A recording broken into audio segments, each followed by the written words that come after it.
बिस्मिल्लाहिर्रहमानिर्रहीम। अस्सलामु अलैकुम वरहमतुल्लाहि वबरकातुह। नाज़रीन इकराम, आज की इस वीडियो में मैं आपके सामने हज़रत मौलाना मुफ्ती सरवली ख़ान साहब का तबलीग में जो वक्त लगा, कितना लगा, कैसे लगा, वो रखूँगा। और ये मैं वीडियो इसलिए बना रहा हूँ, बहुत सारे अहबाब से ये बात सुनने में आई है। लोग कहते हैं हज़रत मुफ्ती सरवली ख़ान साहब रेवंड वालों के ख़िलाफ़ थे, अच्छा नहीं समझते थे, तबलीग के ख़िलाफ़ थे। हालांकि ऐसी बात नहीं है। कई दरूस में मैंने उनसे तबलीग वालों की तारीफ़ सुनी है।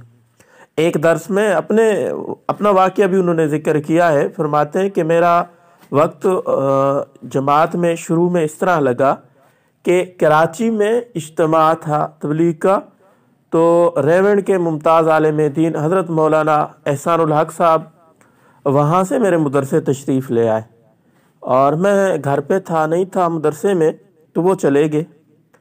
मैं जब आया तो खादिम ने बताया कि ऐसे ही रेवंड के मुमताज़ आलिम दीन हज़रत मौलाना एहसानुल हक साहब आपकी मुलाकात के लिए आए थे। मैंने ऐसे ही हल्का लिया इसको कि ऐसे लोग आते रहते हैं हज़ारों रोज़ाना, ये भी आगे तो क्या हुआ।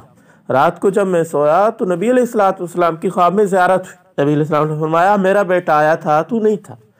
मैं जब सुबह उठा तो मैंने फ़ौरन अपने बेटे को कहा गाड़ी निकालो। गाड़ी पे सवार होकर मैं फ़ौरन इज्तिमा गाह में पहुंचा, मौलाना एहसानुल हक साहब से मुलाकात की और वहाँ से 10 दिन की तश्कील लेकर रेवंड मरकज़ में पहुंचा।